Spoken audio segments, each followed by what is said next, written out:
Have you ever imagined falling asleep from sheer exhaustion and waking up to discover that the world has decided you don't deserve to be a mother? Mia Carter woke up to a nightmare she could never have predicted. It was a Tuesday morning, 7:15, when her neighbor, Mrs. Patterson, was walking her dog and saw something that made her stop in the middle of the sidewalk. A child, a little boy, no more than 3 years old, was alone in the park, barefoot, wearing only dinosaur pajamas, and crying. Mrs. Patterson approached. "Honey, where's your mother?" The boy, Liam, just vaguely pointed toward the apartments and continued crying. Mrs. Patterson looked around. It was 7 in the morning. The park was empty. There was no one searching for a lost child. No mother running around desperately. Just a 3-year-old boy, completely alone. She took out her cell phone and called 911. Because what else could she do? A child so small shouldn't be alone. Something was wrong. Very wrong. The police arrived first, and then social services. And when they were able to identify Liam, when they found out which apartment he lived in, when they knocked on the door and there was no answer, they broke it down, and they found Mia. She was on the sofa, unconscious, still wearing her work uniform from the night before. There was a cup of cold coffee on the table beside her. There was an open children's book on the floor. She had started reading to Liam before bed and hadn't been able to finish, and she was so sound asleep, so exhausted, that she hadn't heard when Liam woke up. She hadn't heard when he unlocked the door that she always locked. She hadn't heard him leave. The paramedics woke her, and Mia's first thought, even before she fully understood where she was or who those people were, was, "Liam. Where's Liam?" The panic in her voice was visceral, real. She tried to stand, but her legs gave way. She was so tired she could barely stand. "Your son is safe," one of the officers said. He was found in the park. And Mia felt the world crumble. The park. Liam had gone to the park alone. He had crossed the street. He could have been hit by a car. You could have gotten lost. She couldn't even finish the thought. But while Mia was processing the horror of what had almost happened, the social worker was assessing the situation with different eyes. Eyes trained to see risk, to see neglect. She looked around the tiny apartment. She saw the refrigerator Mia had opened to get water for Liam, which was almost empty. Some fruit, milk, leftovers from dinner. Nothing that screamed abundance. She saw the pile of bills on the small table, all stamped overdue in red. She saw the old sofa where Mia slept because the only bedroom was Liam's. She saw the poverty, and she made the equation the system had trained her to make. Small child plus inadequate apartment plus mother who fainted plus unaccompanied child in the street equals danger. The social worker turned to Mia with an expression that wasn't cruel, but it wasn't compassionate either. It was professional, distant. "Miss Carter, I'm going to recommend immediate removal. This child is not safe here." And Mia, still trying to process everything, still holding Liam, who had been brought back and was clinging to her, felt the ground disappear from beneath her feet. "What? No, you don't understand. I work. I was up all night. I was exhausted. I never ever leave him alone. It was an accident. That will be properly assessed," the social worker interrupted. "But for now, we need to ensure the child's safety. Have you ever been through this? Have you ever felt that no matter how hard you try, no matter how much you love, the world still finds a way to tell you that you're not enough?" Stay with me until the end, because what happened to Mia that day was just the beginning of a struggle that would test every fiber of her being.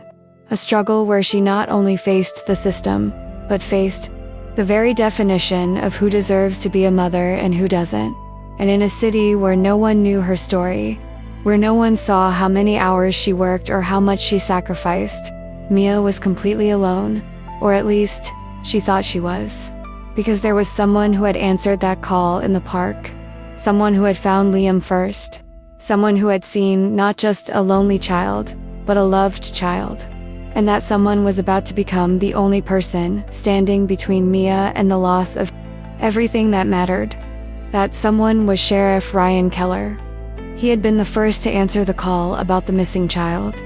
He had arrived at the park 3 minutes after Mrs. Patterson's call and found Liam sitting on the swing, crying softly, wiping his nose with his pajama sleeve. Ryan had crouched down in front of him, keeping a respectful distance so as not to frighten the child further. "Hi, champ. My name is Ryan. What's your name?" Liam had looked at him with huge, red eyes. Liam. Cool name. "Can you tell me where you live, Liam?"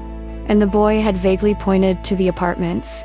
Ryan had noticed things, details that a less attentive eye might miss. Liam's pajamas were clean, old, worn at the edges, but clean. The child's nails were trimmed. His hair, though messy from sleep, was well groomed, and when Ryan asked if Liam was hungry, the boy shook his head. He'd had breakfast. Mom always gave him breakfast before. And then Liam stopped, confused, because he didn't understand how he'd left home without Mom. He didn't understand what had happened. He only knew he wanted his mother. Ryan had carried Liam back to the apartments, following the child's vague instructions until they found the right door. And when they entered, when Ryan saw Mia on the sofa, his first instinct wasn't judgment.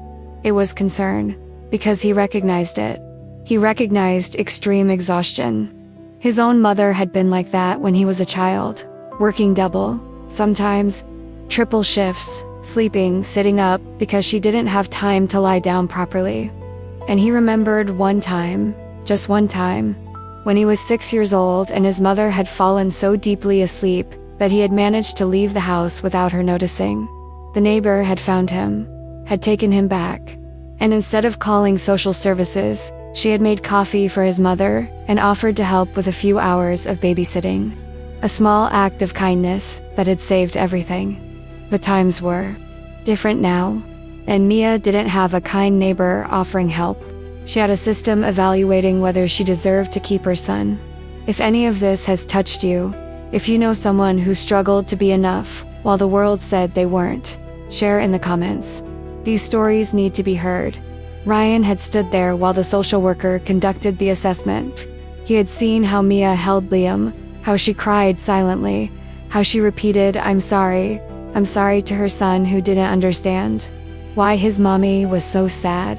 And Ryan had seen the social worker write everything down with a neutral expression. Inadequate apartment, understocked refrigerator, overdue bills, visibly exhausted mother, and he knew that this woman, simply doing her job, following protocol, was about to separate mother and son. She was about to take Liam away from the only person who truly loved him and place him in a system that, Ryan knew from experience, wasn't always kind to children. The social worker finished writing and turned to Mia. Mrs. Carter, I'm going to initiate temporary removal proceedings. You have a hearing in 72 hours. In the meantime, Liam will be in state custody in emergency foster care. No. Mia stood up so quickly she felt dizzy. Please, no, I can't explain. I worked 2 jobs. I was so tired that, please, this has never happened before. It will never happen again. I will. Mrs. Carter, I understand this is difficult, but we have to think about the child's safety. He's safe with me. I'll take care of him. I love him. Mia's voice was broken, desperate, and Liam, sensing his mother's despair, began to cry louder. Ryan felt a pang in his chest, because he saw it. He saw the love, he saw the effort. He saw a woman who was doing absolutely everything she could with insufficient resources. And the system was about to punish her, not out of malice, but because of poverty. Because she was exhausted. Because she was human. If this part touched you, if you felt the injustice of it, leave a like. It helps me know that you're feeling this with me. 2 hours later, Liam was taken away. Mia was allowed to pack a small bag with his favorite clothes and toys. She packed everything with trembling hands. She put in the teddy bear Liam slept with every night. She put in the book they read together. And when it was time to hand Liam over to the social worker, when she had to let go of his hand, she broke down. She fell to her knees, right there in the apartment hallway and cried in a way Ryan had never seen an adult cry. It was a cry of utter loss, of the world ending. Ryan helped her to her feet, gently, without judgment. "Mrs. Carter, you have a hearing in 3 days, and you'll need a lawyer. Do you have any way to get one?" Mia looked at him with empty eyes. "I barely have enough to pay rent. How am I going to pay for a lawyer? Public defender. Then, I'll make sure you have the right resources." "Okay." Mia just nodded. She didn't have the energy for anything else.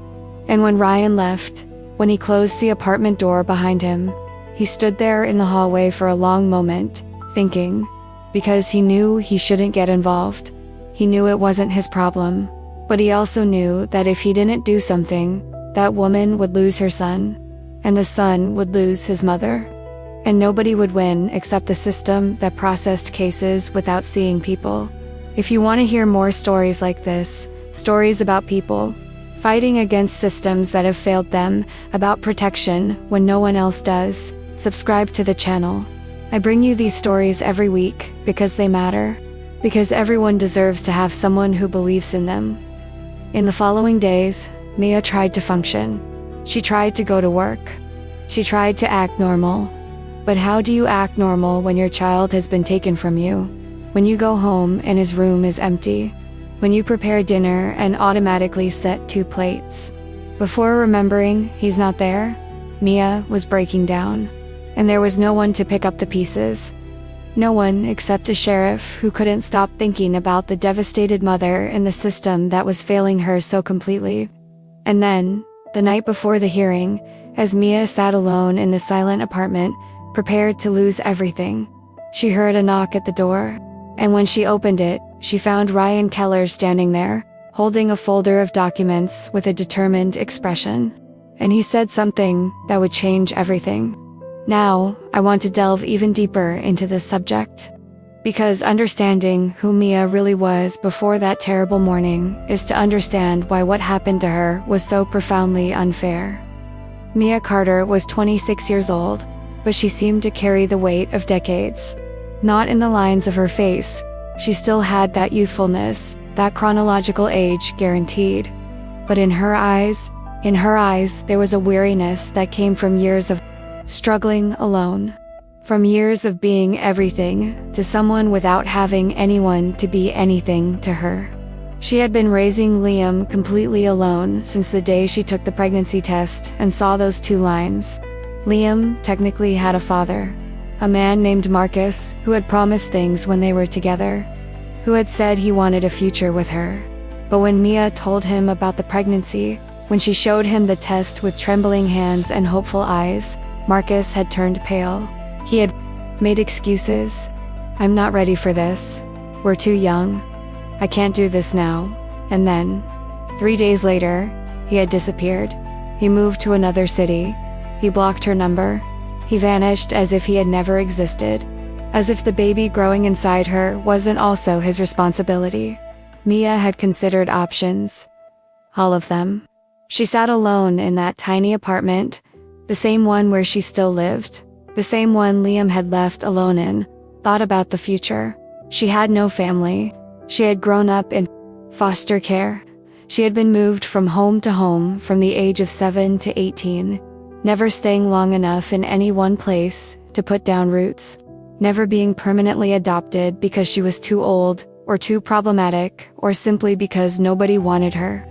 When she turned 18, she was emancipated from the system with $200 in her pocket and 0 support network. She had built her life from scratch. Minimum wage jobs, shared apartments with people she barely knew. Studied at night to finish high school, which she had interrupted during constant moves. And she had dreamed, small, carefully considered dreams, of maybe one day going to college, of having a career, of having stability.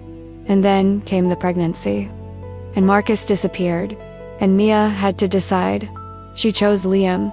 She chose him even before he was born, because she knew what it was like to grow up unwanted. She knew what it was like to be passed from house to house, like an inconvenient object. And She vowed that her son would never, ever feel that way. That he would be loved. That he would have a mother who would stay, who would fight, who would never give up on him.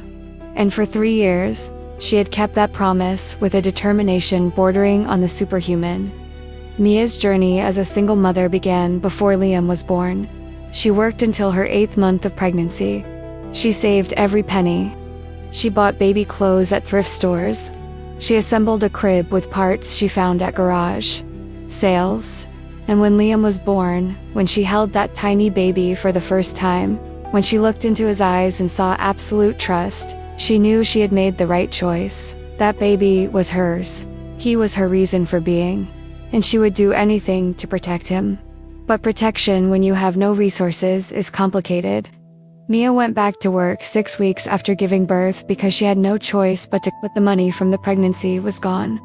Bills kept piling up. Babies need diapers, formula, clothes that they outgrow in weeks.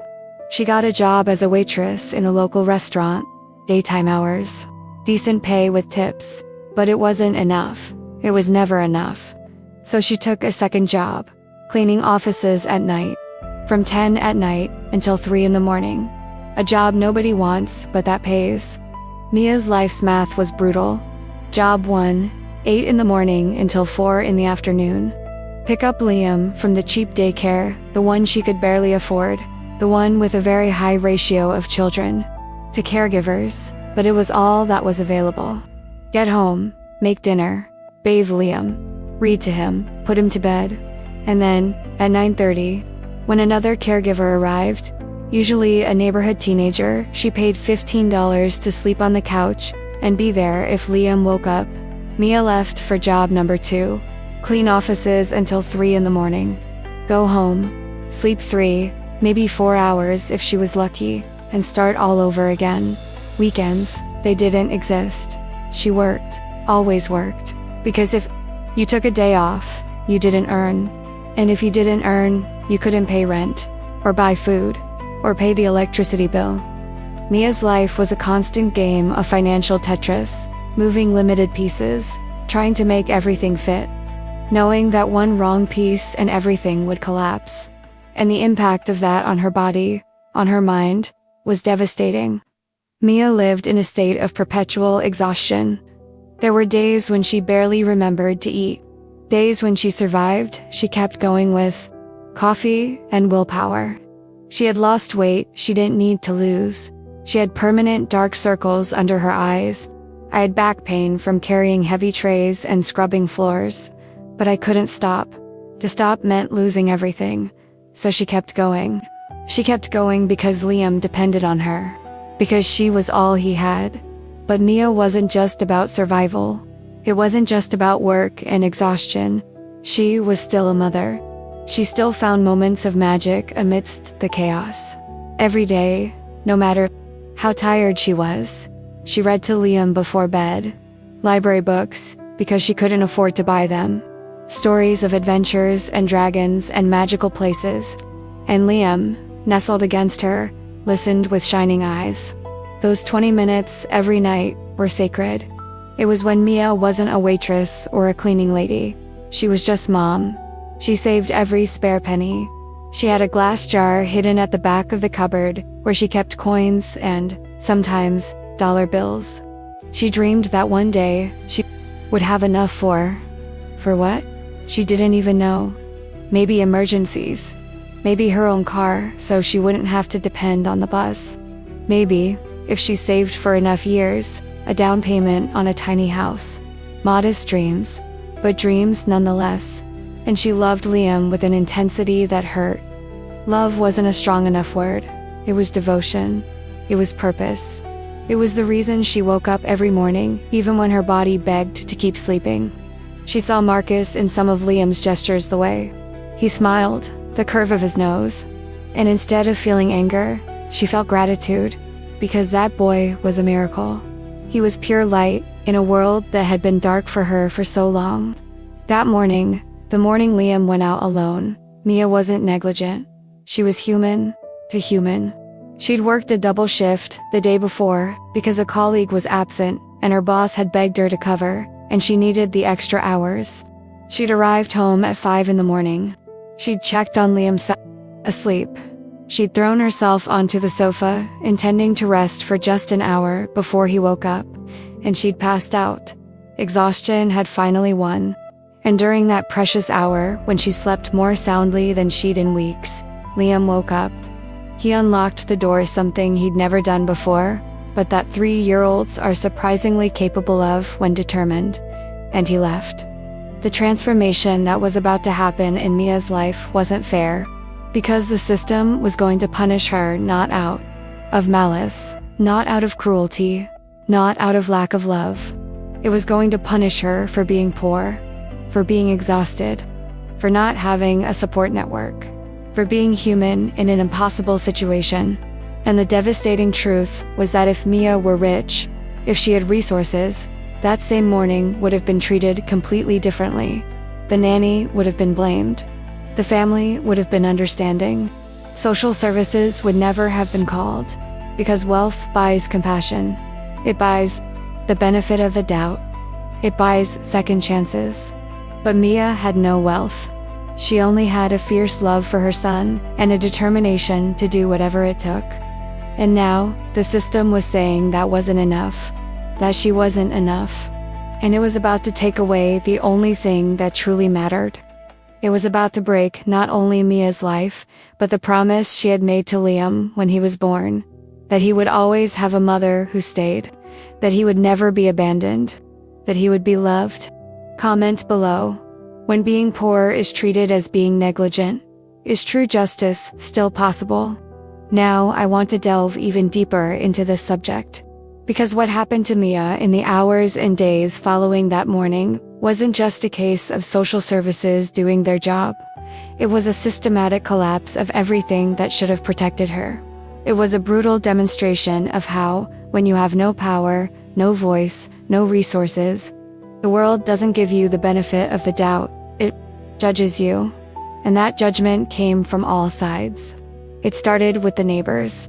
The same people who had seen Mia every day for 3 years, who had passed her in the hallways, who had heard Liam laughing through the thin walls.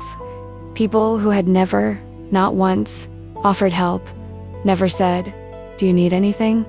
Or can I watch Liam for an hour so you can rest?" These same people suddenly had very strong opinions about Mia's motherhood. Mrs. Patterson, the neighbor who had met Liam in the park, was in the hallway chatting with another resident when Mia left for work the next day. Mia heard. She didn't want to hear, but she did.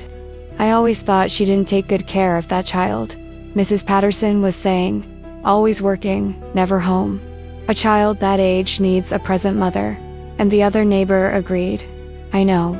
And did you see the apartment? So small, so simple. A child should have more." Mia stopped in the hallway. She turned to them. "I work," she said, her voice trembling but firm, "because I have no choice. I work to pay for this apartment, to buy food, to give Liam everything I can, and never, not once, have you offered help. Never asked if I needed anything. So don't stand there judging me as if you know anything about my life." The women exchanged glances, embarrassed but also defensive. "There's no need to be rude," Mrs. Patterson said. "We were just worried about the child." But they weren't. Mia knew. They had never been worried before. They were. Only now that there was a scandal, drama, something to gossip about. The narrative about Mia transformed with frightening speed. Suddenly, she was no longer just the quiet, hardworking neighbor. She was that negligent mother at the supermarket where she shopped. The cashier, who had always been friendly, now looked at her with something akin to disdain. "I saw about your son on the local news," she said as she scanned the items. It must be difficult, but the tone wasn't one of sympathy.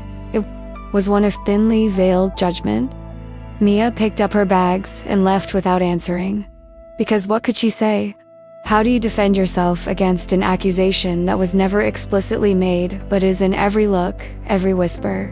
At work, the restaurant where she was a waitress, the manager called her into his office. "Mia, look, I've received some complaints. Customers saying they feel uncomfortable being served by you because of the situation with your son. Mia blinked. Processing. Uncomfortable. I didn't do anything. I'm doing my job as I always have. I know, but you understand, the restaurant's reputation. He didn't finish the sentence. He didn't need to. Mia understood perfectly. She was being fired.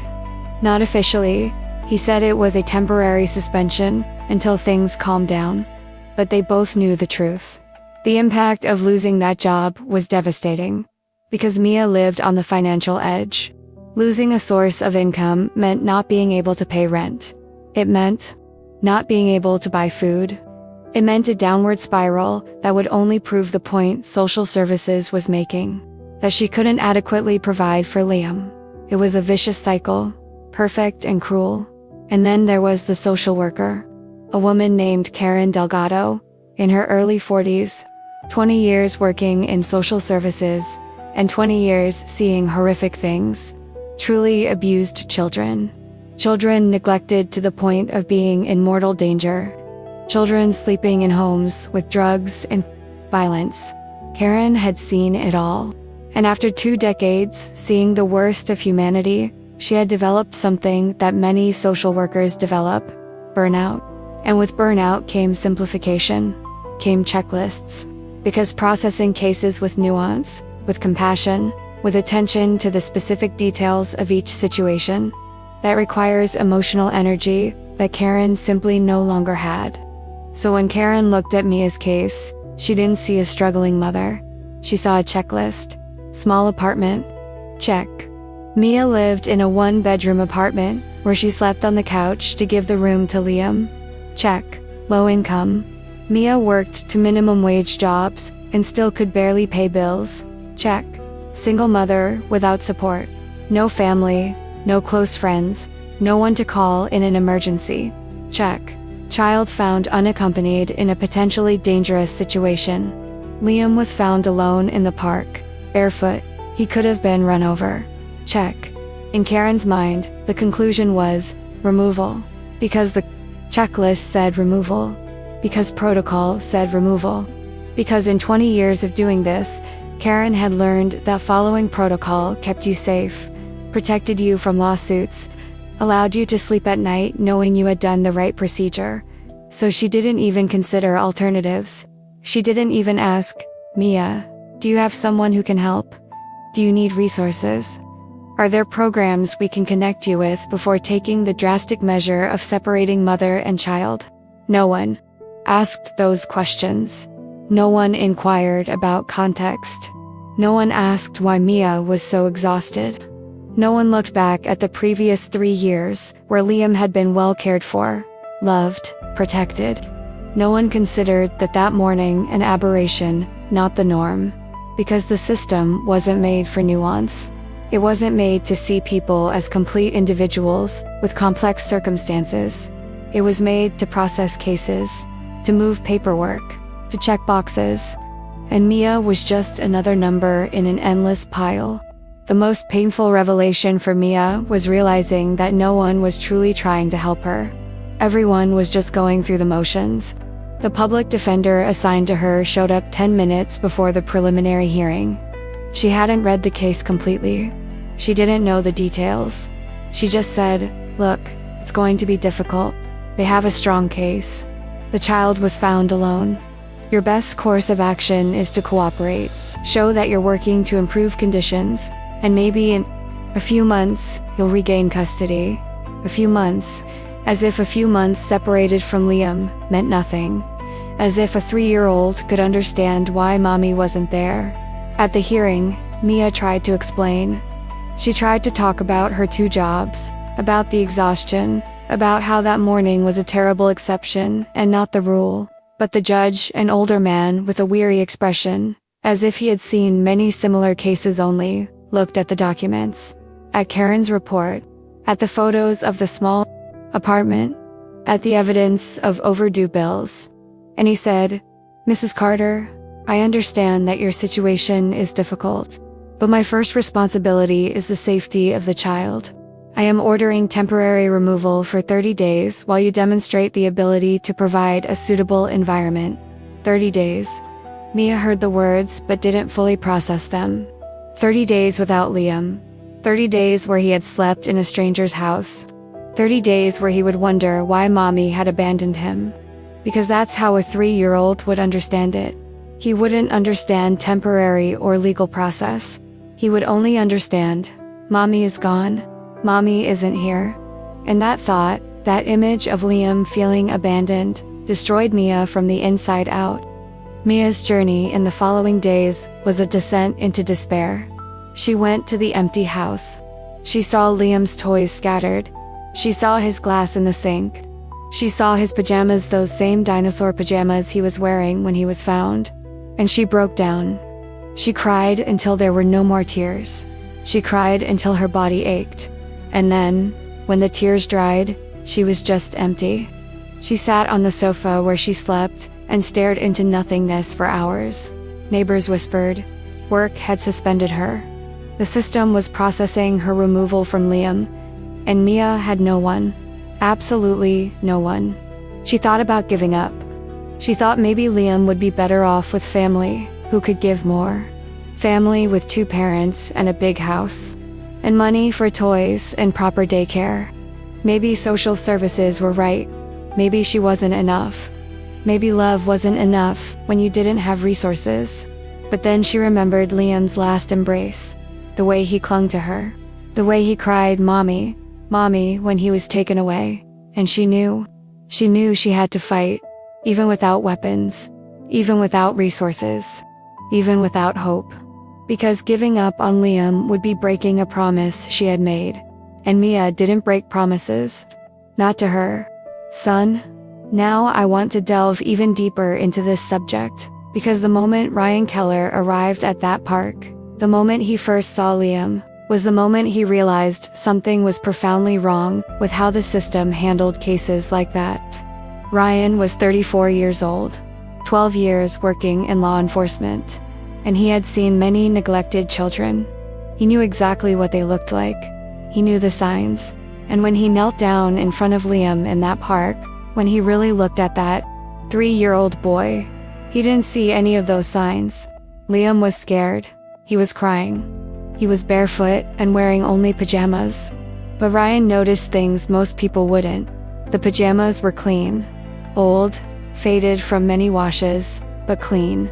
Liam's fingernails were trimmed. His hair was combed well. It had been combed before. A night's sleep and morning adventure had messed it up. And when Ryan gently asked if Liam was hungry, the boy shook his head. "I ate cereal," he said in a small voice.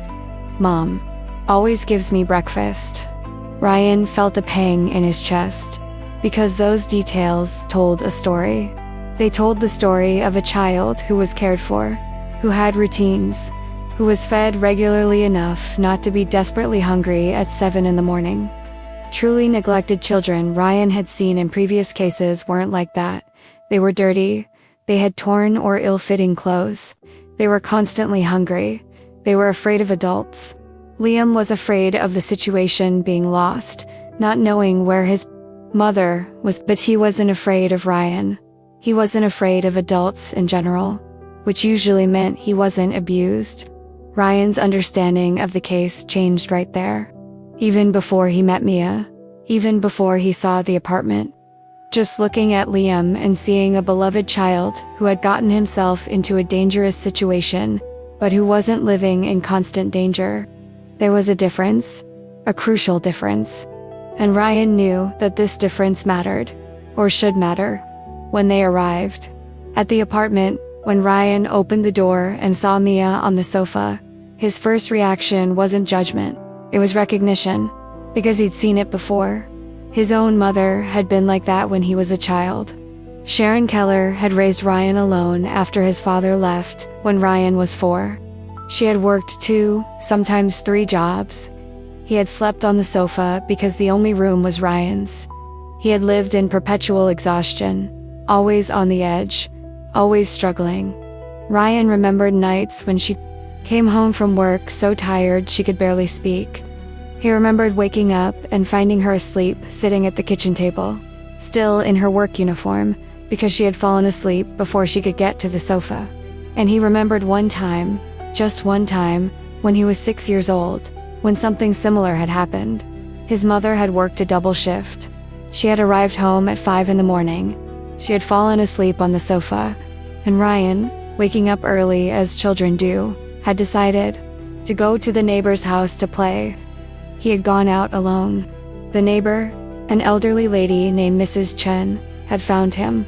But instead of calling social services, instead of judging Sharon, she had taken Ryan back. She had made coffee. She had gently woken Sharon, and she had said, "You're working too hard. Let me help. Let me watch Ryan a few afternoons a week. No charge. Just because we all need help sometimes." That act of kindness had saved everything. It had given Sharon the breath she needed. It had given Ryan the reliable adult in his life, besides his exhausted mother. And it had taught Ryan a lesson he carried to this day, that sometimes people don't need punishment, they need help. And when Ryan looked at Mia, when he saw the way she slept fully dressed, still with her shoes on, in the position of someone who had literally collapsed from exhaustion, he saw his mother, and he knew. He knew that this woman wasn't negligent. She was just human. The impact of seeing Mia wake up was profound. Ryan had seen guilt before. He had seen when people knew they had done something wrong and were trying to hide it.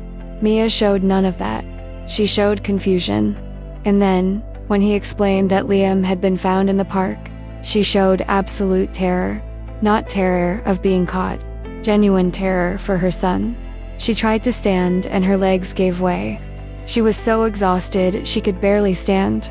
And when Ryan said, "Your son is safe, he's here," Mia fell to her knees, right there in the small apartment, and cried with a relief so profound it was almost painful to witness.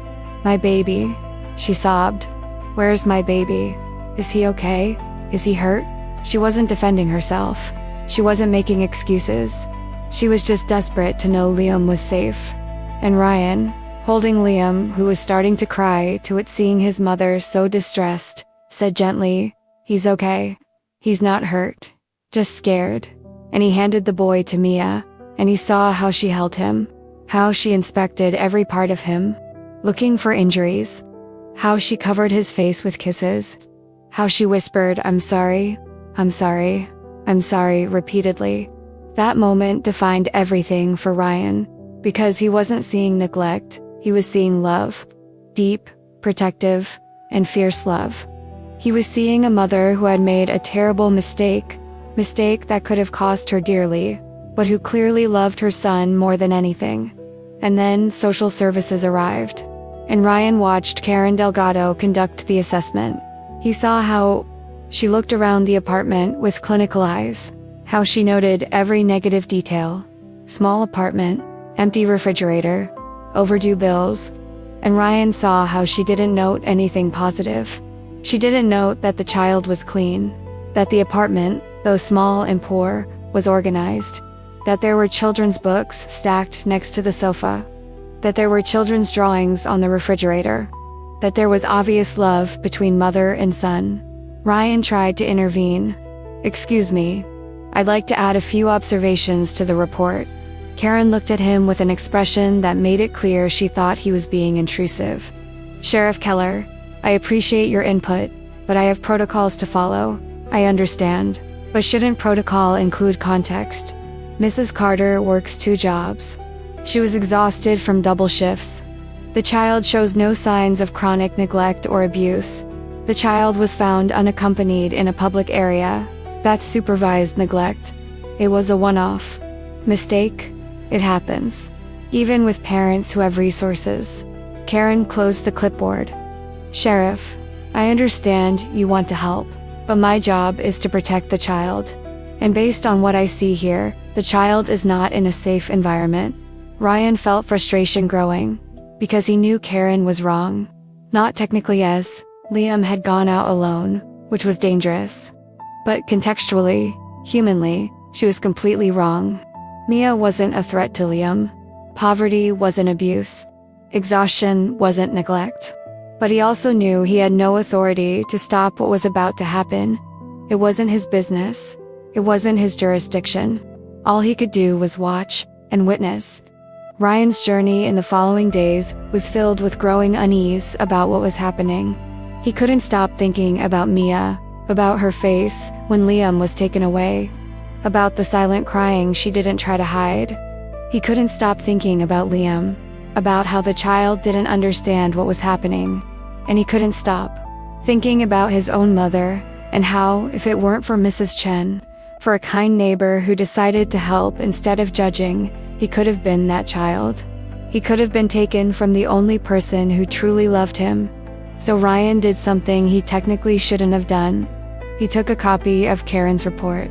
He read it carefully, and he saw all the omissions, all the things she hadn't included. She didn't mention that Mia worked 2 jobs. She didn't mention that she had no family or support network. She didn't mention that she was physically exhausted, not drugged or drunk. She didn't mention that Liam was well cared for under the circumstances. The report painted a picture of deliberate neglect, and Ryan knew it was a false picture, and that's when he made the decision. A decision that would cross lines, that could cause him professional problems. But he knew it was the only right thing to do. He was going to help Mia, not just as a witness, but actively. He was going to ensure that the whole truth was told, that context was included, that she wouldn't just be another statistic processed by a system that didn't see people, only cases. The night before the preliminary hearing, Ryan went to Mia's apartment. He knocked on the door, and when she opened, its eyes red, face swollen from crying, he said something that would change everything. I read the report, and it's incomplete. Crucial parts of the story are missing. I'm going to testify tomorrow, and I'm going to make sure the judge hears the whole truth. Comment below when you see injustice happening. Even if it's not your problem, do you have a responsibility to act? Now I want to delve even deeper into this subject, because the moment Ryan knocked on that door, the moment Mia opened it and saw him standing there with a folder of documents in his hands and determination on his face, was the moment everything changed. Not because Ryan could magically fix everything, but because for the first time, since that horrible morning, Mia wasn't completely alone. And when you've spent your whole life alone, when you've learned not to expect help from anyone, having someone show up voluntarily, offering to stay by your side, that breaks something inside you, and rebuilds it too. Mia looked at Ryan with eyes that could barely focus. She hadn't slept properly in days.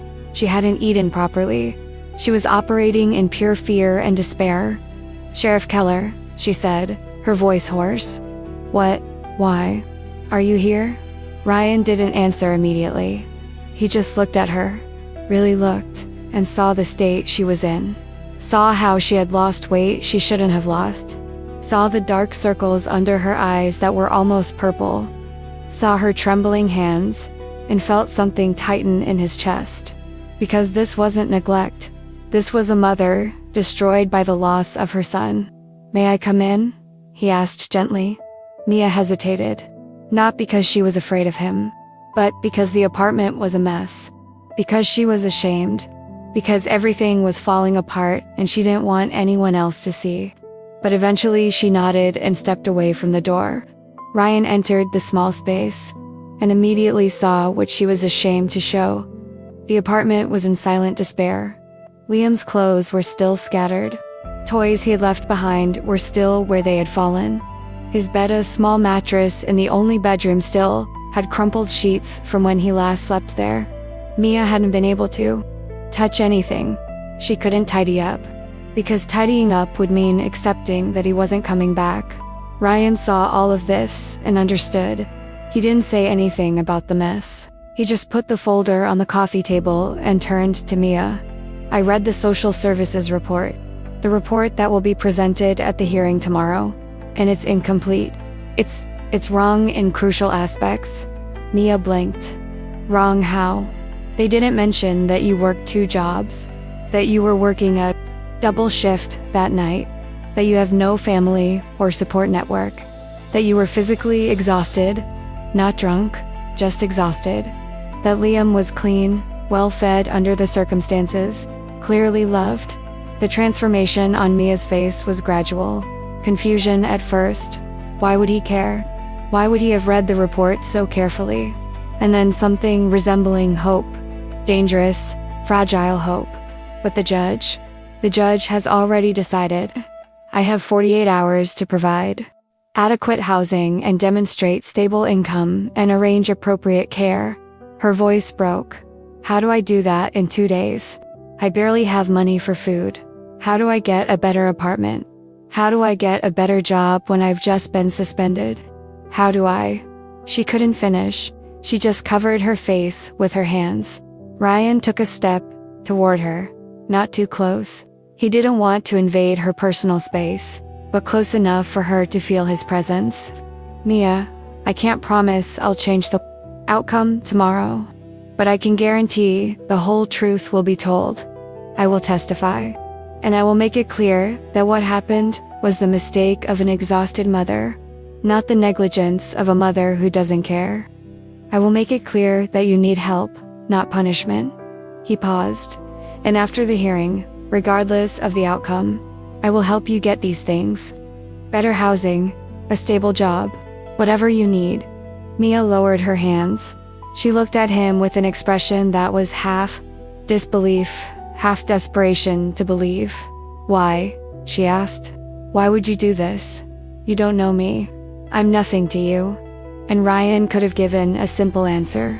He could have said it was just his job, that he was just doing the right thing. But after everything he had seen, after recognizing in Mia the struggle of his own mother, he decided to be honest. Because I know what it's like. My mother raised me alone. She worked several jobs. She was always exhausted, always on the edge. And we were lucky. We had a neighbor who decided to help instead of judging. But if it weren't for that woman, I could have been Liam. I could have been taken from my mother. And that would have been wrong. Because my mother wasn't perfect, but she loved me.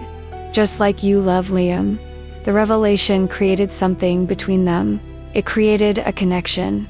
Because Mia realized that Ryan wasn't helping out of pity. He wasn't doing charity. He was seeing something in her that he recognized. Something he respected.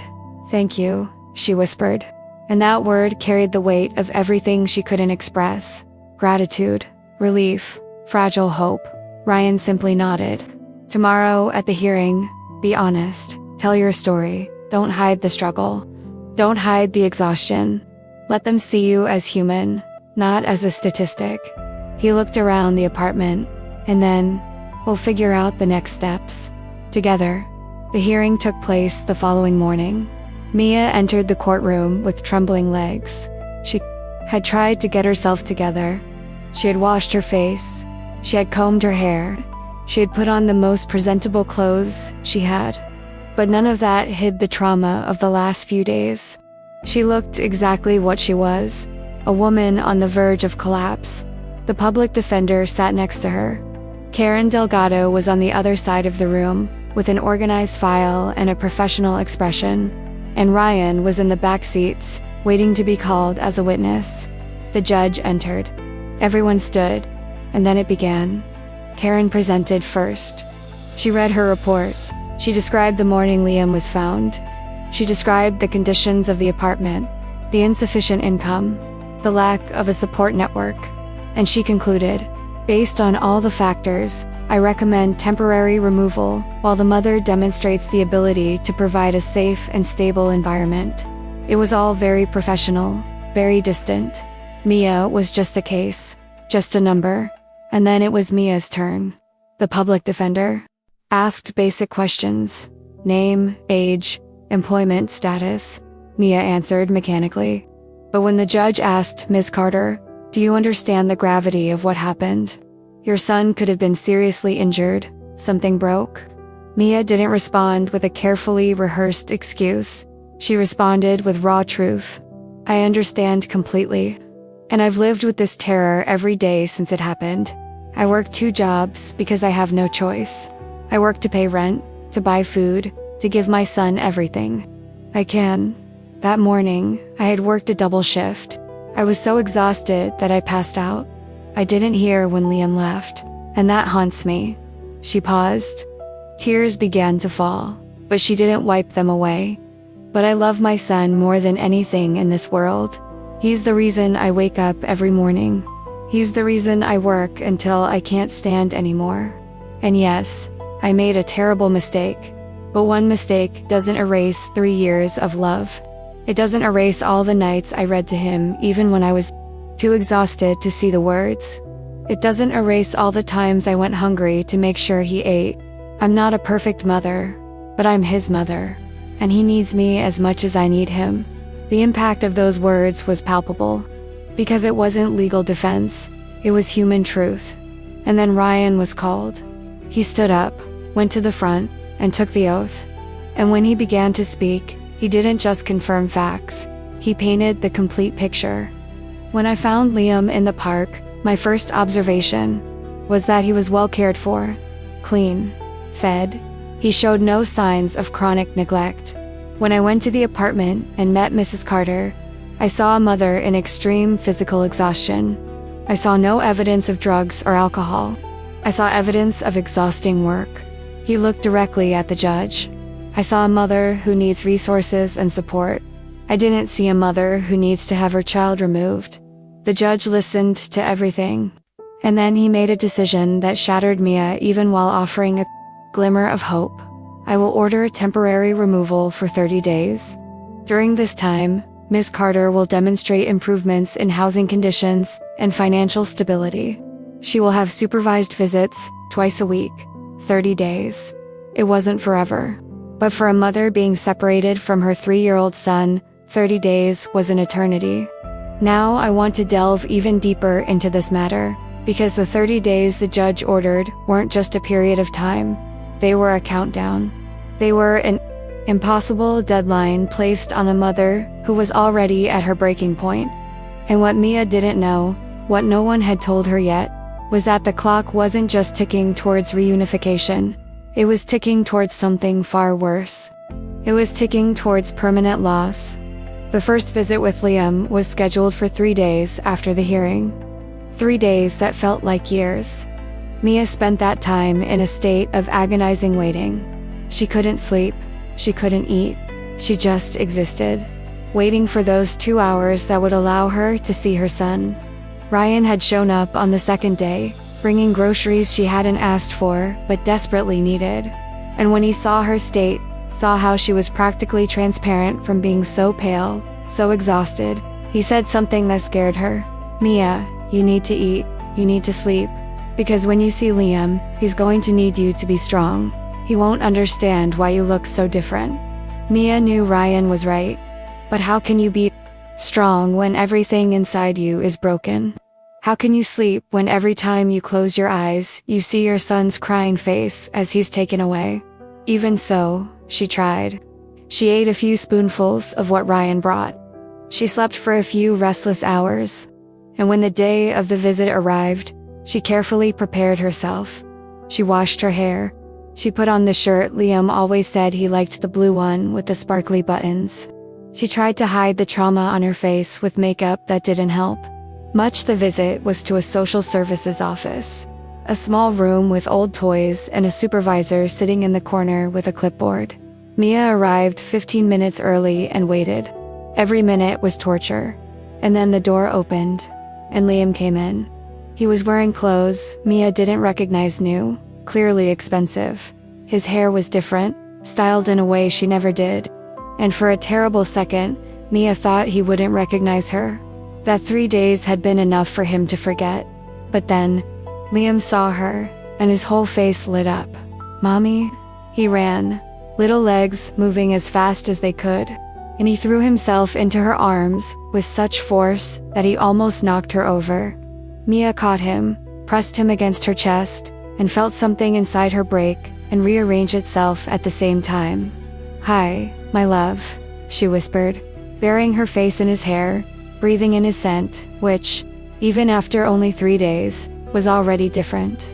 "I missed you so much." The transformation at the meeting was immediate and devastating. Because Liam didn't understand it was only 2 hours.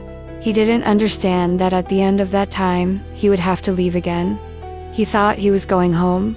Are we going home now, Mommy? He asked, looking at her with confident eyes. I want to go home. I want my teddy bear. I want my bed. And Mia had to do the hardest thing she had ever done. She had to say, not yet, darling, but soon. Mommy is working hard to bring you home soon, but I want to go now. Liam's voice began to rise. I don't like the new house. The people are nice, but they're not you. I want you, Mom.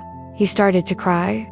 And Mia, holding him, trying to comfort him while her own heart broke, looked at the supervisor with silent despair.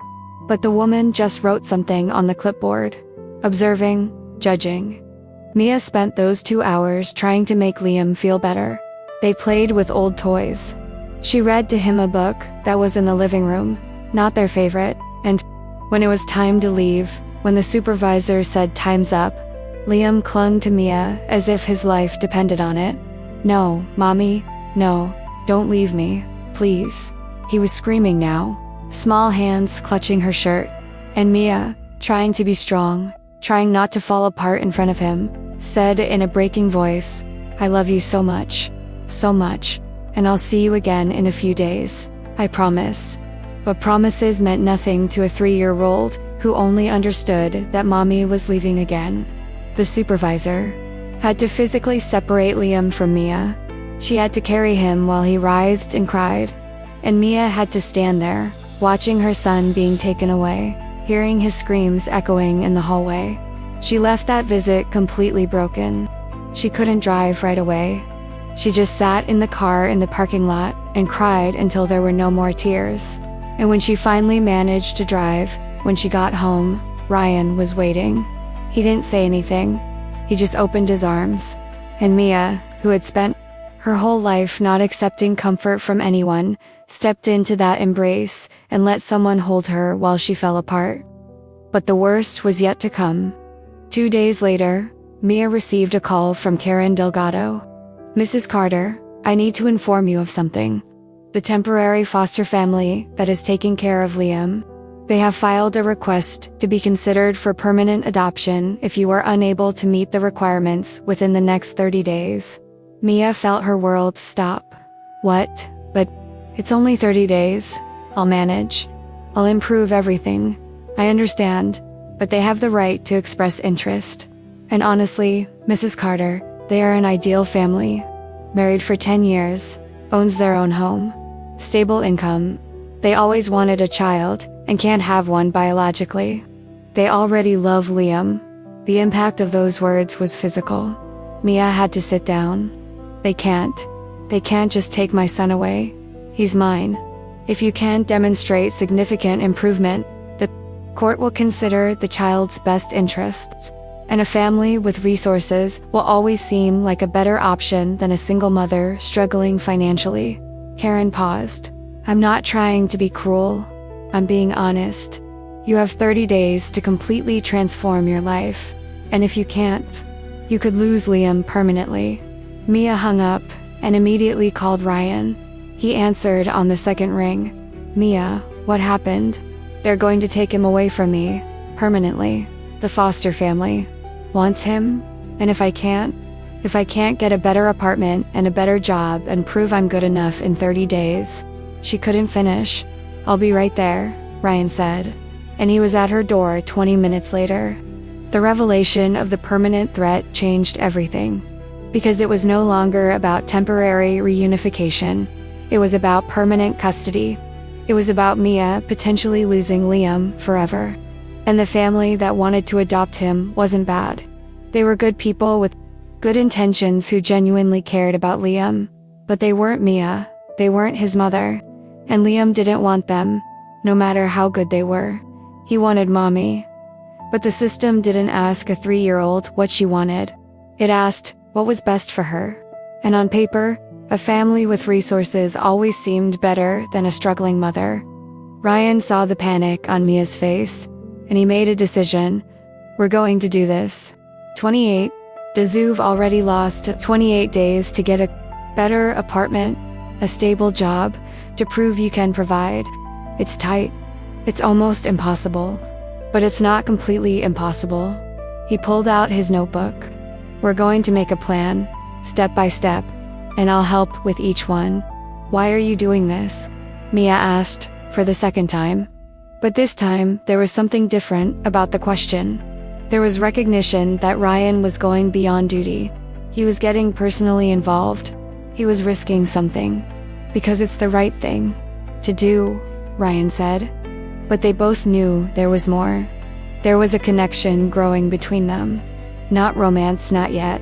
Not in the midst of the crisis, but something deep. Respect, recognition, the feeling that they were fighting together against something bigger, and that maybe, just maybe, together they had a chance. Comment below, when you have an impossible deadline to save what you love most, how do you choose where to put every minute, every effort? Now I want to delve even deeper into this subject, because Ryan's decision to help Mia wasn't simple or without consequences. And in the following nights, as he planned exactly how to make it work, he faced a moral dilemma that had no easy answer. Because technically, officially, that wasn't his case. It wasn't his jurisdiction. He was sheriff. His job was to enforce the law, respond to calls, maintain order. It wasn't to be a social worker. It wasn't to intervene in custody cases. And it definitely wasn't to get personally involved with a vulnerable citizen in a difficult situation. Ryan knew this. He knew he was crossing lines, and he knew there were real risks. If colleagues found out how involved he was getting, they would ask questions. They would question his motives.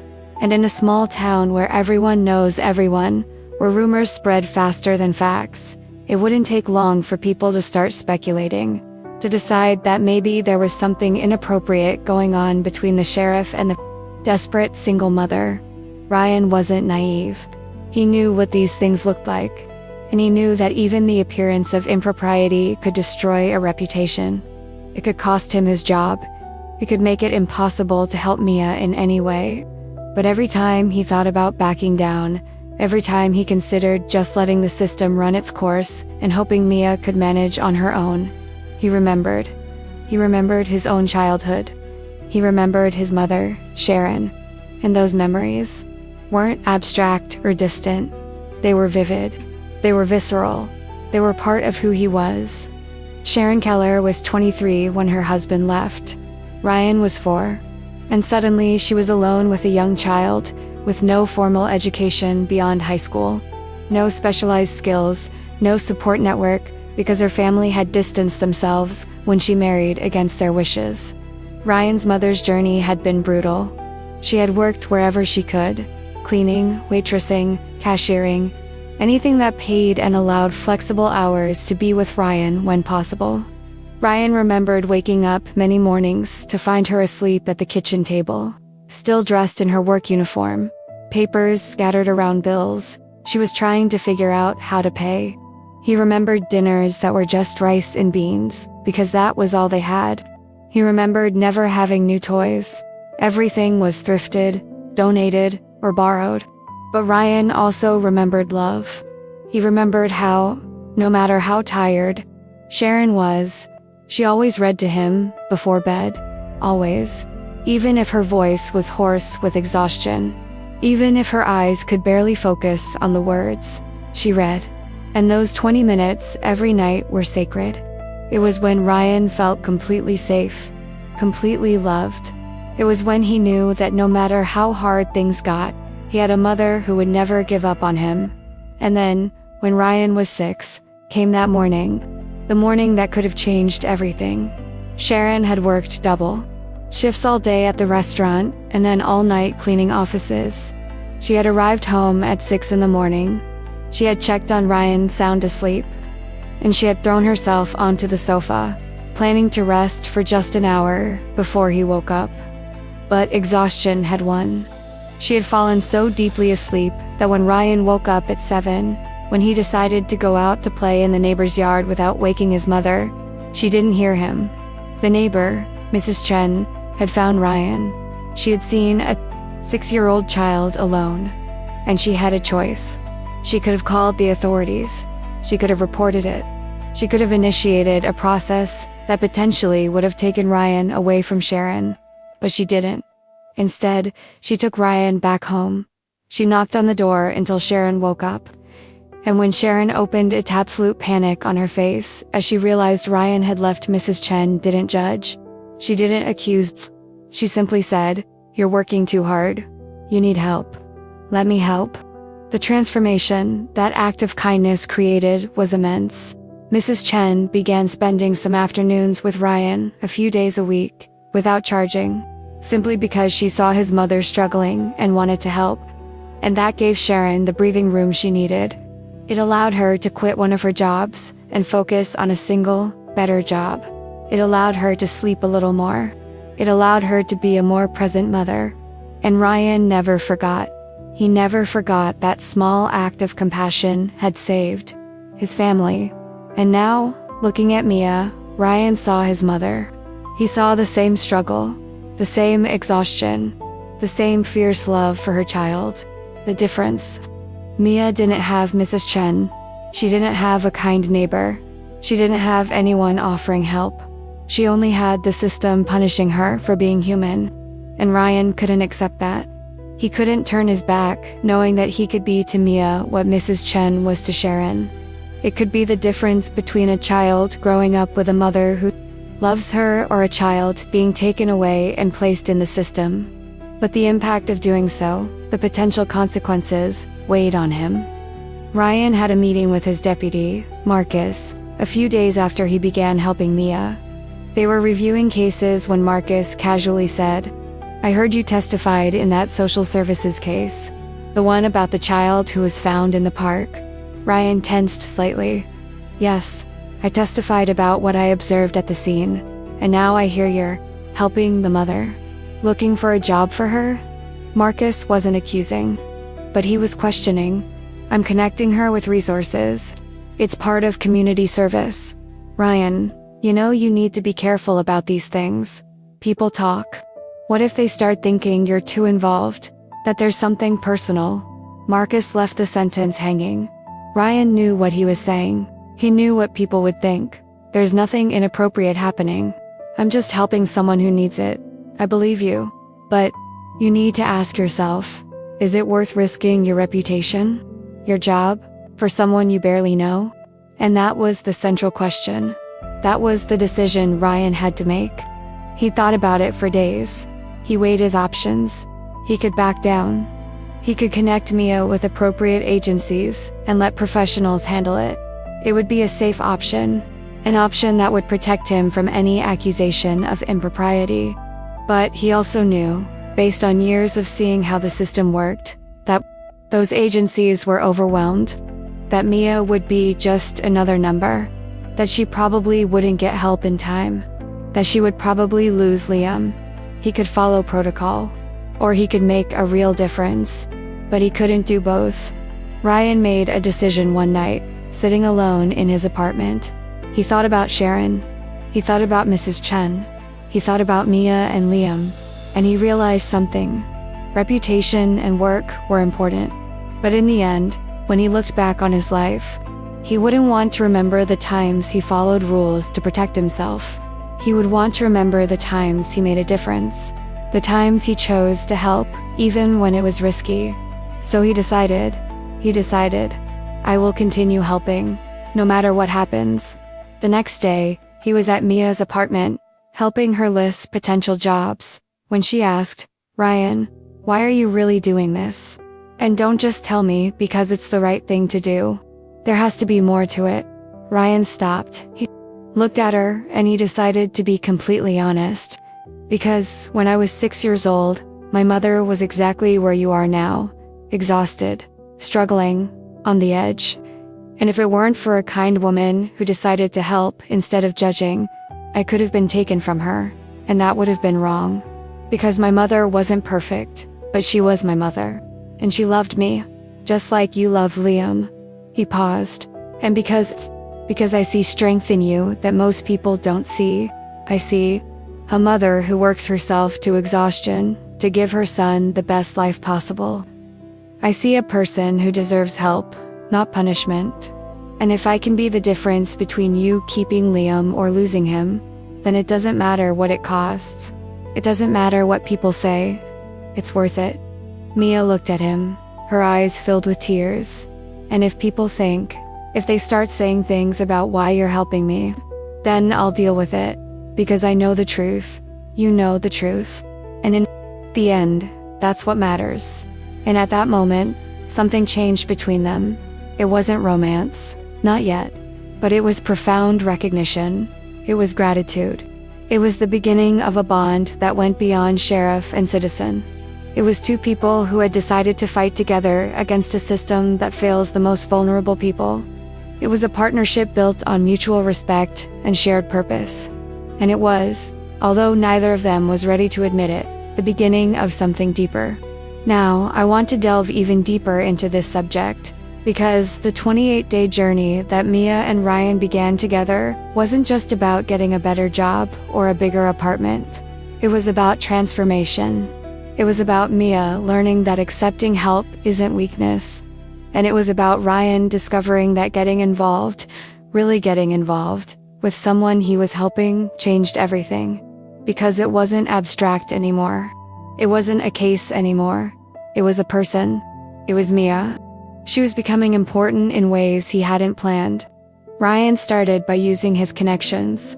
He called the owner of a local supermarket, someone he'd known for years working in the community. "Tom, are you hiring?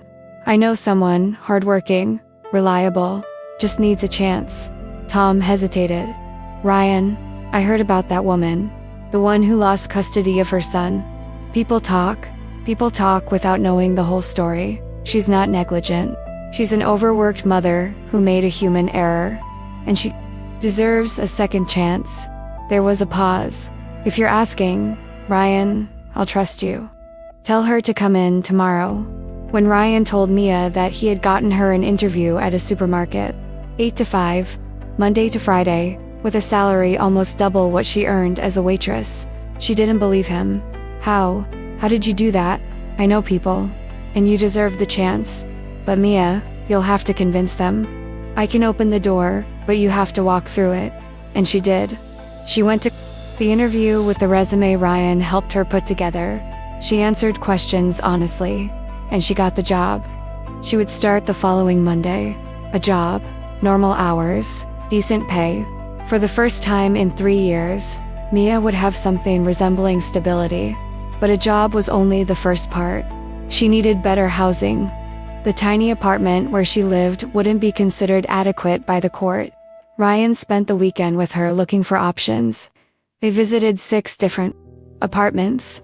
All were either beyond her financial reach or in worse condition than where she already lived. Mia was becoming discouraged. It won't work. Even with a better job, I don't have money for a deposit. I don't have good credit. Nobody will rent me a decent place. She sat in the back of Ryan's car, her head in her hands. 28 days isn't enough. Ryan looked at her. He saw defeat beginning to set in, and he couldn't let that happen. Mia, look at me. She lifted her head. We're going to get this. It might not be perfect. It might not be a dream. But we're going to get something the court deems adequate. Okay? And then he did something that went beyond helping find an apartment. He offered to be her guarantor. He offered to use his own credit to guarantee she could find a place. Mia blinked. You would do that. But if I can't pay, you would be responsible. I know, and I'm willing to take the risk. Why? That question again. But this time, Ryan didn't have a simple answer. Just because I trust you. The transformation in their relationship happened gradually, built in small moments over those weeks. They spent hours together, looking for apartments, preparing Mia for follow-up visits from social services, organizing her finances. And in the process, they talked. They really talked. Not just about logistics or next steps, but about lives, about pasts, about fears and hopes.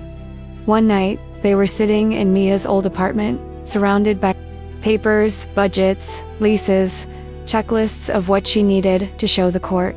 Mia looked around and said, "You know, I never had that. Ryan looked at her. Had what? Home, family, permanence. I grew up in foster homes. I was moved from place to place from age 7 to 18. I never stayed long enough to put down roots. I was never adopted because I was always too problematic or too old or just not what the families wanted. She paused, fidgeting with a pen in her hand. When Liam was born, when I held him for the first time, I swore he would never feel that way. Never feel like he doesn't belong, that he's not wanted, that he's temporary. I was going to give him a family, a home, permanence. Her voice broke. And now he's in foster care. Exactly what I went through. And he doesn't understand. He thinks I abandoned him. Tears began to fall. I failed him, Ryan. The only thing I promised to do. And I failed. Ryan moved without thinking. He got up from his chair, sat beside her on the sofa, and gently took her hand. You didn't fail. You made a mistake under impossible circumstances. But you're fighting. You're doing everything you can to bring him back. That's not failure. That's love. Mia looked at his hand holding hers. She didn't pull it away. She just looked. And she felt something she hadn't felt in a long time. She felt less alone. Thank you, she whispered. For everything. For believing when no one else does. Ryan should have let go of her hand. He should have stepped away. But he didn't.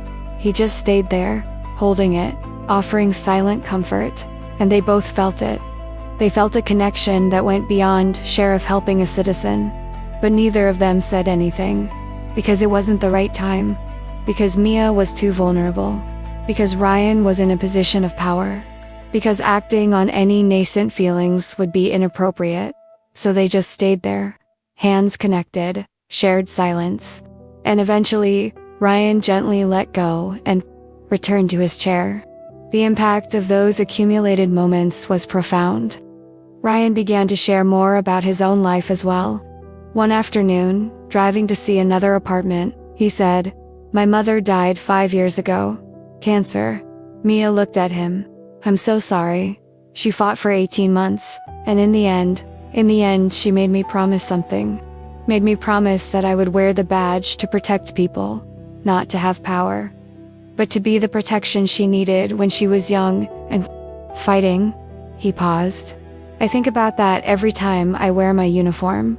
I think, am I doing what she wanted? Am I being the kind of police officer who protects the vulnerable?" "You are," Mia said confidently. "You're doing exactly that for me." And there was so much weight in those words. So much recognition. Ryan felt a pang in his chest. Because helping Mia had started as doing the right thing. But somewhere along the way, it had become personal. She had become personal. And he didn't know exactly when or how, but he cared about her. Not just as a sheriff fulfilling a moral duty, but as someone who genuinely wanted to see her happy. To see her reunited with her son. To see her thrive.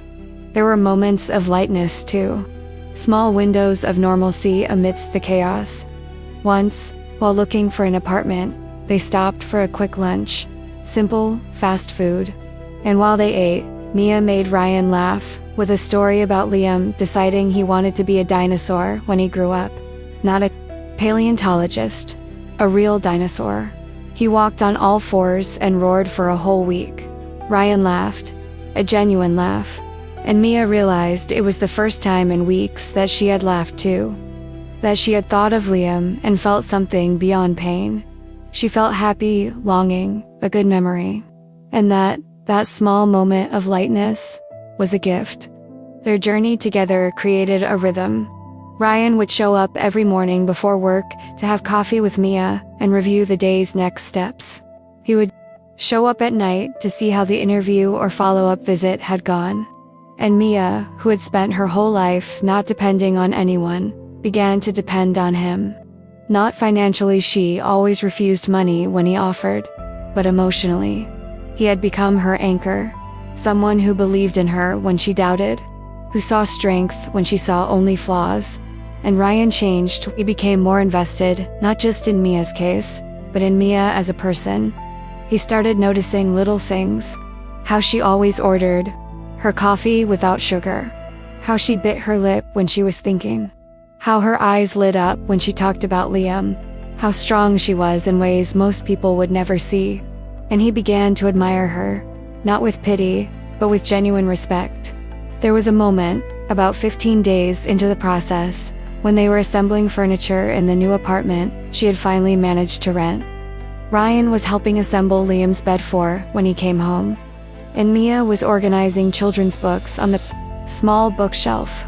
And Ryan looked around that space that was becoming home and said, "You did it, Mia. In 15 days, you got a stable job. You got a better apartment. You're doing the impossible." Mia looked at him. "We did it. I never could have done it alone. You could have. Maybe it would have taken longer. Maybe it would have been harder. But you're stronger than you think." And in that moment, with tools scattered and boxes to unpack, and the future still uncertain, Mia saw Ryan not just as the sheriff helping. She saw a good man who chose to stay when everyone else left, who believed when everyone else judged, who saw in her something she herself had forgotten, worth. And she felt something that scared her. She felt attraction, not just gratitude, but something deeper. But she pushed it down, because it wasn't the right time. Because she needed to focus on Liam. Because complicating things with romantic feelings would be disastrous. Ryan felt it too. He felt it when their eyes met and lingered half a second too long. He felt it when their hands accidentally touched, and neither of them immediately pulled away. He felt it in the way he looked for excuses to spend more time with her. But he didn't act either, because he knew Mia was vulnerable. That any advance from him would be an abuse of power. That she needed an ally, not romantic complications. So he kept his feelings to himself, and focused on what mattered, bringing Liam home. Comment below, when you build something in the midst of struggle, when connection is born from shared vulnerability. Is that stronger than a romance that begins under perfect circumstances? Now, I want to delve even deeper into this subject, because the 28th day, the last day before the final hearing, arrived faster than anyone expected. 28 days that seemed simultaneously an eternity and a blink of an eye. Mia woke up that morning with a mixture of hope and terror. Hope because she had done everything she could. She had a new job where she had already been working for 2 weeks, and her boss had given her a positive evaluation. She had a 2-bedroom apartment, small, but clean, safe, in a decent neighborhood. She had references from her employer, the landlord, even a new neighbor who had seen how hard Mia was working to prepare space for her son's return. She had concrete evidence of transformation, but she was also terrified. Terrified that it wouldn't be enough.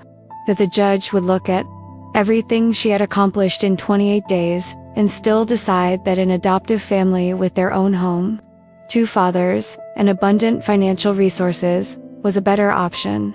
Terrified that she had done everything right and would still lose Liam. Because the system doesn't always reward effort. Sometimes it just looks at paperwork and sees numbers. And on paper, Mia was still a struggling single mother. Only now she was struggling with a few more resources. Ryan showed up at her apartment at 7 in the morning. The hearing was at 10. He brought coffee and bagels that he knew Mia wouldn't eat, but he brought them anyway. "Are you ready?" he asked when she opened the door. Mia was wearing the only suit she owned, bought at a thrift store the previous week, specifically for that day.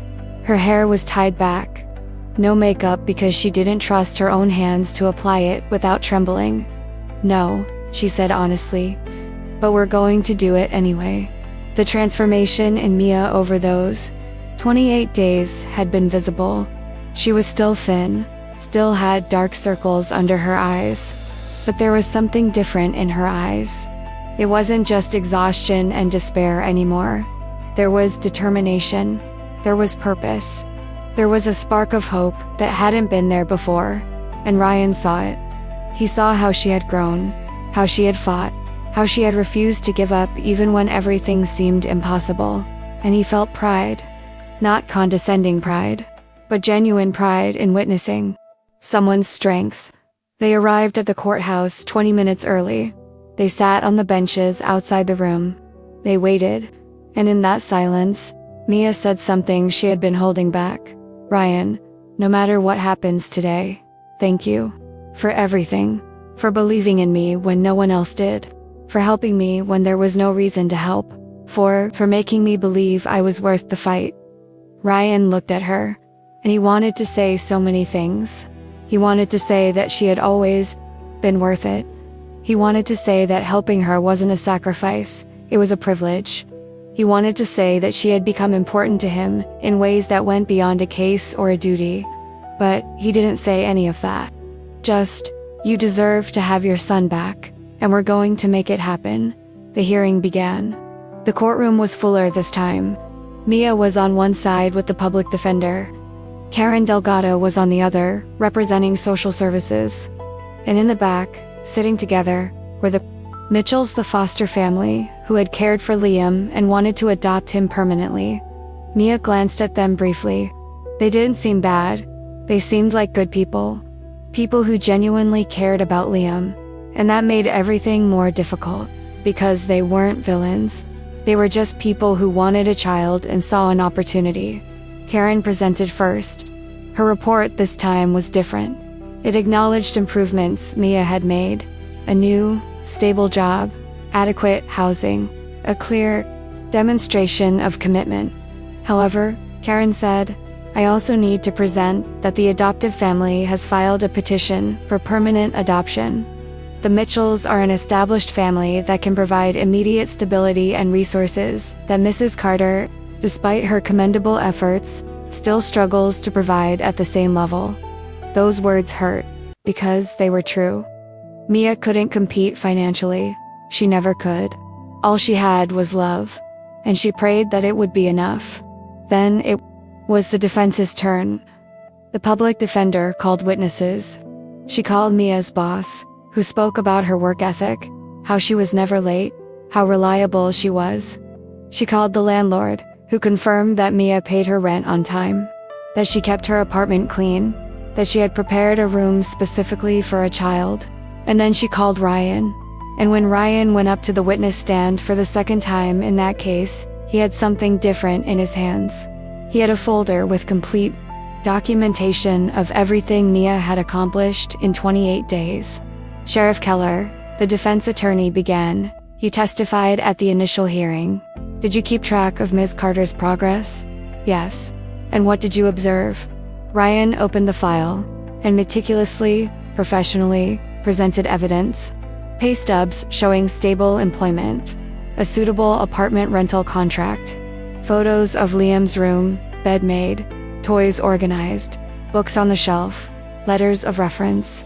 In 20 days, Ryan said, Mia Carter completely transformed her situation, not because she was forced, but because she loves her son and will do anything to bring him back. He looked directly at the judge. "I've seen many cases throughout my career, and I can say with certainty that this woman is not negligent. She is a devoted mother who is in impossible circumstances and who made a human error.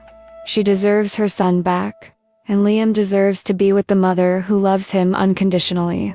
Impact of Ryan's testimony was palpable, because it wasn't just an official giving a report, it was passionate defense. It was someone who clearly believed every word he said. Then the Mitchells' lawyer had his chance. He called the Mitchells to the booth, and they talked about how they had taken care of Liam, how well he had adjusted, how they could give him things that Mia couldn't: private education, extracurricular activities, trips, complete financial stability. And then the lawyer delivered the final blow. "Mr. and Mrs. Mitchell, do you love Liam?" "Yes," they said in unison. "Very much. And do you believe you can give him a better life than he would have had with his biological mother?" "We believe we can give him everything he needs." Mia felt her world crumble. Because how could she compete with this? How could love compete with resources? The judge called a 15-minute recess to deliberate, and those 15 minutes were agonizing. Mia went out into the hallway. She couldn't sit still. She paced back and forth. Ryan followed her. "Mia, "They're going to take him away from me," she said, her voice flat. "They're going to look at everything I've done and still decide it's not enough. That I'm not enough. You don't know. I know." I saw how the judge looked at the Mitchells, how he considered them. Ryan took her shoulders, gently but firmly. "Mia, look at me. You fought. You did the impossible. And no matter what happens in the next few minutes, that doesn't change. You're a good mother. You love Liam, and he loves you. That will never change." Mia looked at him, at this man who had become so crucial in her life, and nodded, trying to believe. They returned to the courtroom. The judge entered and began to speak. This was a difficult case, because both parties clearly want what's best for the child. The Mitchells have demonstrated love and the ability to provide. But he looked at Mia. Mrs. Carter is a biological mother, and she has demonstrated in a remarkably short time that she can provide a safe and stable environment. More importantly, the bond between a biological mother and child should not be severed lightly. Mia held her breath. "Therefore, I am ordering that Liam be returned to Mrs. Carter's custody under the supervision of social services for a period of 6 months. Monthly visits will be conducted, and at the end of 6 months, we will reassess." It wasn't a complete victory, it was conditional. But Mia didn't hear the second part. She only heard, "Return to custody." Liam was coming home. Her legs went weak. Ryan caught her before she fell, and she cried. She cried tears of relief so deep it hurt. "You did it," Ryan whispered. "You did it." 2 hours later, Mia was in the social services office waiting, and then the door opened, and Liam walked in. And when he saw her, when he realized that this time it was different, that this time he was really going home, he ran. "Mommy." Mia caught him. She hugged him so tightly that he whimpered, and she laughed and cried at the same time. "Let's go home, my love. Let's go home." Ryan watched from afar, and he felt something break and rearrange itself in his chest. Because that reunion, that moment of pure joy, that was why he had become a police officer. Not to arrest criminals, but to protect, to make a difference, to be the reason why families stayed together instead of being separated. But as he drove home that night, he also knew it wasn't over. The Mitchells had filed an appeal. Social services would still be monitoring Mia for 6 months, and any slip-up, any mistake, could result in Liam being removed again. The victory was real, but it was fragile, and both Mia and Ryan knew that the next 6 months would be a test. A test of whether Mia could really hold it all together, and a test of how much Ryan was willing to remain involved now that the immediate crisis had passed. Now I want to delve even deeper into this subject, because the first few days with Liam back were exactly what Mia had dreamed of, and also more complicated than she expected. Liam was home. He was sleeping in his own room for the first time in his life. He had all the toys she had carefully put away during their separation. I had Mom back, but there were also changes. He had spent 30 days in another house. He had gotten used to different routines, and he had, though Mia hated to admit it, grown fond of the Mitchells. He talked about them. "Mr. Tom took me to the big park. Mrs. Linda makes bear-shaped pancakes," and every mention was a knife to Mia's heart. Not because she was jealous, but because it reminded her that the fight wasn't over. The return to normal life was gradual. Mia established routines. She woke up with Liam at 6:30. She made breakfast. She took him to his new daycare, better one than the previous one, which she could now afford with her grocery salary. She worked 8 to 5. She picked up Liam. They went home. Dinner, bath, bedtime story. Every day the same. Every day precious. And Liam adjusted. Gradually he stopped asking about Mr. Tom and Mrs. Linda. Gradually he became the boy he used to be. But Mia knew she had a deadline. 6 months. 6 months to prove she could keep it all running smoothly. Ryan kept showing up. Not as frequently as he did during those 28 days of struggle, but regularly. Weekends he'd drop by to check in. I brought pizza for dinner. I played with Liam, who had started calling him Sheriff Ryan, with the obvious admiration of a 3-year-old for a legal authority figure. And I stayed after Liam went to sleep. I talked to Mia about nothing and everything, about how my work was going, about follow-up visits from social services, about life. It was on one of those nights, about 2 weeks after Liam returned, that something changed between them. Liam was asleep. Mia and Ryan were sitting on the small sofa in the apartment, each with a cup of coffee. It was quiet, comfortable, and Mia realized something that surprised her. She wasn't exhausted. For the first time in months, maybe years, she wasn't operating on pure adrenaline and desperation. She was okay, not perfect, not without worries, but okay. And part of that, a large part, was because Ryan was there, because she wasn't doing everything alone anymore. "Ryan," she said suddenly. He looked at her. "You have to stop." Confusion crossed his face. "Stop, what?" "Stop doing this. Stop showing up here. Stop. Stop being so present." Ryan put the cup down on the table. "Did I do something wrong?" "No. You did everything right. That's the problem." Mia stood up. She started walking. "You can't keep coming here. People will start thinking. They'll talk. And you have a career to protect. A reputation. You've already risked too much for me." The impact of those words hit Ryan, because he knew Mia was right on one level. People were already talking. He'd heard whispers. He'd seen glances. Marcus had made subtle comments about over-involvement, but he also knew that if he stopped showing up, if he distanced himself now, it would mean more than just maintaining professional distance. It would mean abandoning Mia, and he couldn't do that. "What if I don't want to stop?" he said calmly. Mia stopped walking. She looked at him. "What? What if I don't want to stop coming here? Spending time with you and Liam? What if this isn't about a fling or duty anymore?" The revelation hung in the air between them. Mia felt her heart race. "Ryan, you can't. We can't. I'm under supervision. Anything that seems inappropriate could be used against me. I know. And you're sheriff. You helped me when I was vulnerable. If something happened between us, people would say you took advantage. I know that too."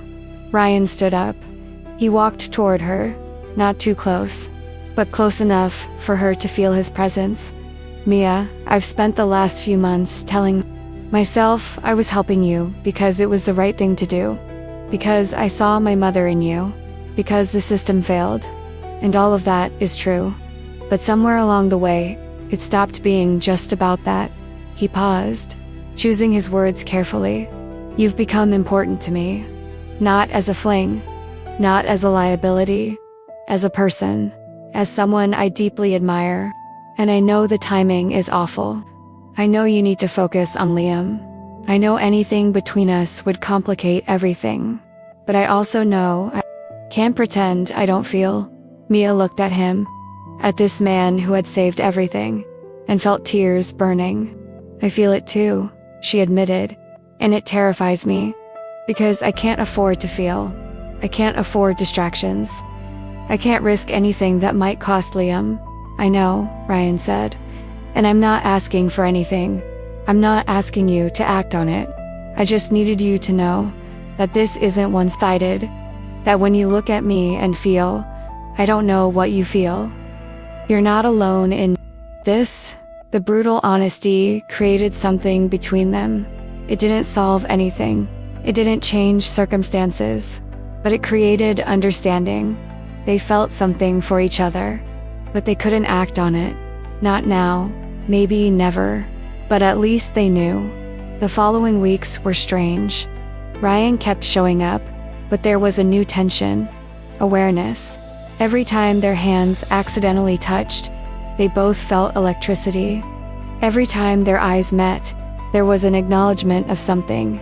Unspoken, but neither crossed the line. Because they both knew the stakes were too high.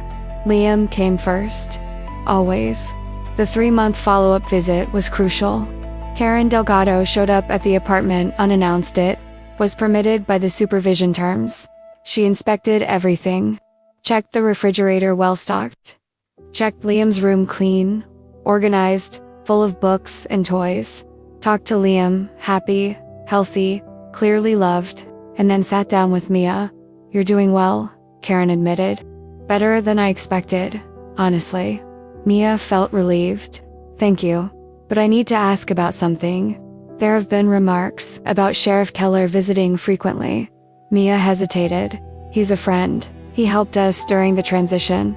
I understand, but you need to understand how this looks. A single sheriff regularly visiting a single mother under supervision. People talk. And the Mitchells? They're monitoring the situation closely. Anything that could be interpreted as instability or inappropriate influence could strengthen their appeal." The warning was clear, and Mia knew what she had to do. That night, when Ryan showed up, she told him about her conversation with Karen, and she said something that hurt to say. "You can't come here anymore. At least, not for the next 3 months. Not until the supervision is over." Ryan understood. He hated it, but he understood. "Okay, if that's what you need." "Yes." A heavy silence fell, and then Ryan said, "But when it's over, when the 6 months are over and Liam is safe and you're no longer under supervision, can we revisit this?" Mia looked at him. "Revisit what? Us. What we felt, what could have been." And Mia, for the first time, allowed herself to consider a future that wasn't just survival. A future where maybe, just maybe, she wouldn't be alone. "Yes," she said. "When everything calms down, we can revisit it." Those were the longest 3 months of both their lives. Ryan respected the distance. He didn't show up at the apartment, but he sent occasional messages. "How's Liam? Did the visit go well?" Small reminders that he was still there, that he still cared. And Mia responded. Brief updates. But through those messages, through that forced distance, what they felt didn't diminish. It grew, because now they knew it was real. It wasn't just a product of crisis or gratitude. It was a genuine connection that survived even without constant proximity. And then the day arrived. 6 full months. Final evaluation with Karen. Mia waited nervously in the apartment. Karen arrived, conducted a final inspection, spoke with Liam, reviewed Mia's employment records, rent payments, everything. And then she sat down. "Mrs. Carter, I will recommend to the court that supervision be terminated. You have fully demonstrated the ability to provide a safe and stable environment for your son." "Congratulations," Mia cried. Not from sadness, from absolute relief. It was over. It was really over. Liam was hers. No strings attached. No supervision. No lingering threats. She had one. That night, after putting Liam to bed, after reading an extra story because she was so happy she couldn't stop smiling, Mia picked up her phone and texted Ryan. "It's over. Supervision ended. Liam is safe." The reply came in seconds. "Can I come over?" "Yes." Ryan arrived 20 minutes later. He knocked on the door. Mia opened it. And for the first time in 3 months, they were face to face. No pending cases. No supervision. Nothing between them except what they felt. "Hi," Mia said. "Hi," Ryan replied. And then, without another word, she stepped toward him, and he understood. He opened his arms, and Mia entered that embrace, and finally allowed herself to feel everything she had been holding back. Allowed herself to acknowledge that she had fallen in love with the man who saved her family. And Ryan, holding her, realized that he had also fallen in love with the strongest woman he knew, with the mother who fought against an impossible system and won.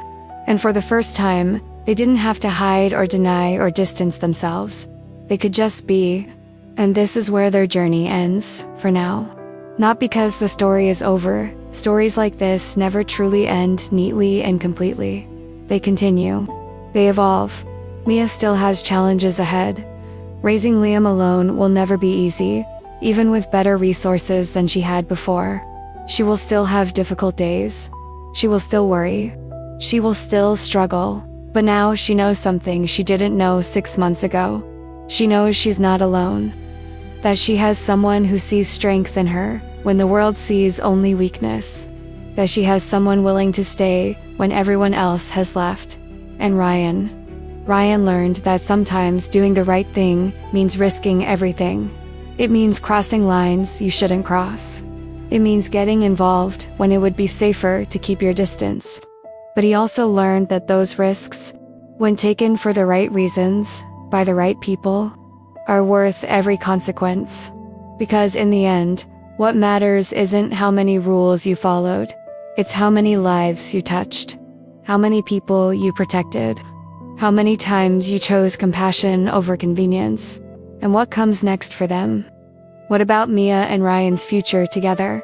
That's still being written, step by step, day by day. No rush, no pressure. Just two people who went through fire together and came out the other side, not only surviving, but maybe, just maybe, ready for something more. If this kind of story resonates with you, if you want to keep following stories about people fighting against systems that have failed them, about protection when no one else protects, about love that grows amidst chaos, subscribing here is the way to continue walking with me. Because every week I bring you stories like this. Stories about courage, about choosing to fight when it would be easier to give up, about ordinary people doing extraordinary things simply because it's the right thing to do. Comment below. I'm with you until the end.